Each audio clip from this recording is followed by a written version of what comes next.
नमस्कार, मैं हूं अभिजीत। आप देख रहे हैं न्यूज फॉर नेशन की खास पेशकश दिन भर की बड़ी खबरें। अगले कुछ मिनटों में हम आपको दिखाएंगे आज दिन भर बिहार में क्या कुछ बड़ा हुआ, कौन सी खबरें सबसे ज्यादा चर्चा में रही और किन खबरों का असर सीधा आप पर पड़ने वाला है। तो चलिए शुरू करते हैं आज की पहली खबर के साथ।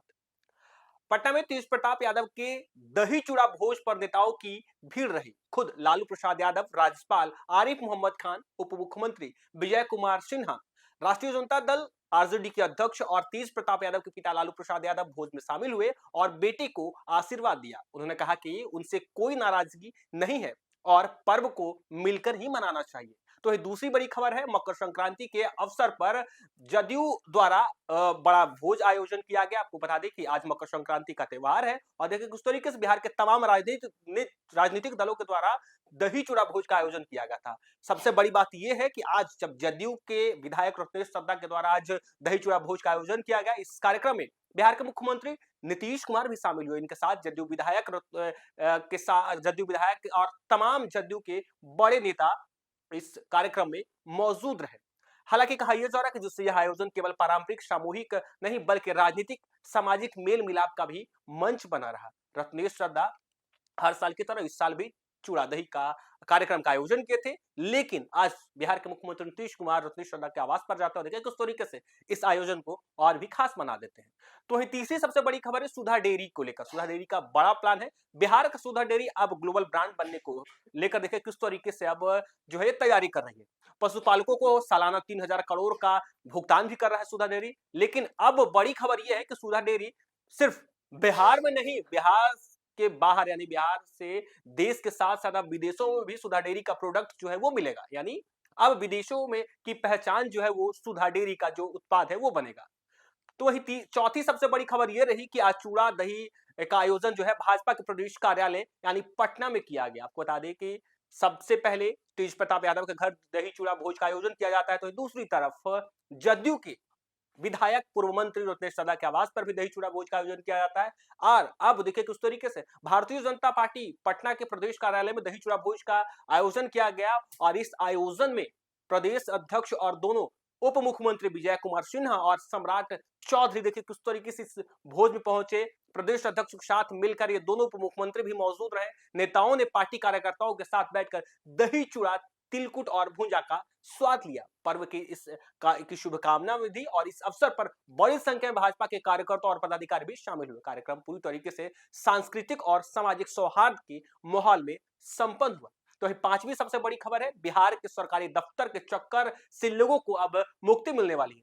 सोमवार और शुक्रवार को दफ्तर में शिकायतों का निपटारा करेंगे अधिकारी। अब बिहार में लोगों को सरकारी दफ्तर के चक्कर नहीं लगाने पड़ेंगे। राज्य सरकार ने जनता की शिकायत के त्वरित समाधान के लिए बड़ा फैसला लिया है। नई व्यवस्था के तहत हर सोमवार और शुक्रवार को सभी सरकारी दफ्तर में अधिकारी आम लोगों की जन समस्या सुनेंगे और उसका निराकरण भी करेंगे। तो छठी सबसे बड़ी खबर है बेतिया राज से जुड़ी। बेतिया राज के 2500 एकड़ जमीन पर चलेगा प्रशासन का डंडा। पश्चिम चंपारण के नरकटियागंज में बेतिया राज की जमीन पर अवैध रूप से कब्जा जमाए 205 लोगों को अब प्रशासन के द्वारा नोटिस जारी किया गया है। प्रशासन ने साफ किया है कि तय समय के भीतर यदि जमीन खाली नहीं हुआ तब कानूनी कार्रवाई की जाएगी। बलपूर्वक कब्जा हटाने की प्रक्रिया शुरू कर दी जाएगी। नोटिस जारी होते ही इलाकों में अवैध कब्जाधारियों में हड़कंप मच गया। देखिए किस तरीके से बिहार में इन दिनों लगातार बुलडोजर एक्शन जारी है।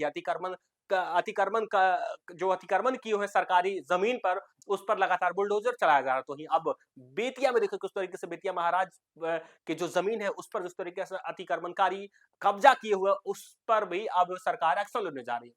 सातवीं सबसे बड़ी खबर है बिहार के ट्रैफिक को लेकर। बिहार में आए दिन ट्रैफिक नियमों को लेकर परिवहन विभाग सख्त होते जा रहा है। देखिए किस तरीके से एक बार फिर से ट्रैफिक चालान को लेकर परिवहन विभाग किस तरीके से एक्शन में है। कहा यह जा रहा है कि अब ट्रैफिक चालान को यदि आप नजरअंदाज करते हैं तब आपको भारी जुर्माना लगेगा। लगातार चालान बकाया रखने वाले के खिलाफ परिवहन विभाग सख्त कार्रवाई करने जा रहा है।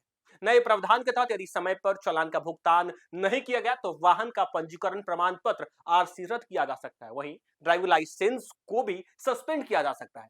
परिवहन विभाग का कहना है कि इस कदम का उद्देश्य सड़क सुरक्षा को मजबूत करना और ट्रैफिक नियमों का सख्ती से पालन करना। आए दिन बिहार में सड़क दुर्घटना जैसी बड़ी घटना जो है वो होती है और इसे रोकने के लिए परिवहन विभाग की तरफ से लगातार कई तरह के पहल किए जा रहे हैं। और आप देखिए किस तरीके से परिवहन विभाग अब वाहन चालकों को लेकर देखिए किस तरीके से सख्त एक्शन में है। तो 8वीं सबसे बड़ी खबर है किशनगंज से। किशनगंज में पहचान की मंडी का चौंकाने वाला खुलासा हुआ है। एटीएस की छापेमारी में एक मामूली दुकान के पीछे चल रहा फर्जी पहचान की फैक्ट्री का भंडाफोड़ हुआ है। सूत्रों के मुताबिक यहां से फर्जी आधार कार्ड, पैन कार्ड और अन्य पहचान पत्र तैयार किए जा रहे थे। दुकान बाहर से साधारण दिखती थी, लेकिन अंदर पूरा अवैध नेटवर्क सक्रिय था।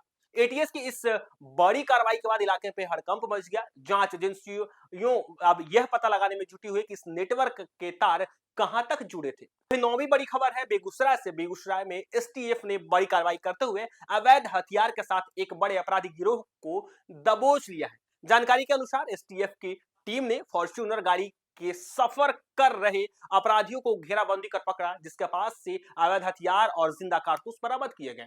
पकड़े गए आरोपियों से पूछताछ जारी है और यह आशंका जताई जा रही है कि यह गिरोह बड़े आपराधिक वारदात को अंजाम देने के फिराक में था। फिलहाल मामले में एसटीएफ और स्थानीय पुलिस की संयुक्त कार्रवाई चल रही है। बिहार में आए दिन देखिए किस तरीके से लगातार आपराधिक घटनाएं घट रही है, उसे रोकने के लिए लगातार पुलिस सर्च ऑपरेशन कर रही है। इसी सिलसिले में देखिए किस तरीके से बेगूसराय से एक बड़ी खबर निकलकर सामने, जहां पर एसटीएफ की बड़ी कार्रवाई में देखिए किस तरीके से अपराधी को दबोचा गया, जिसके पास से जिंदा कारतूस बरामद हुए। तो 10वीं बड़ी खबर है राजधानी पटना में बुधवार को एक दर्दनाक सड़क दुर्घटना में एक व्यक्ति की मौत हो गई है। यह हादसा दीदारगंज थाना क्षेत्र के धर्मशाला के पास स्टेट हाईवे पर हुआ।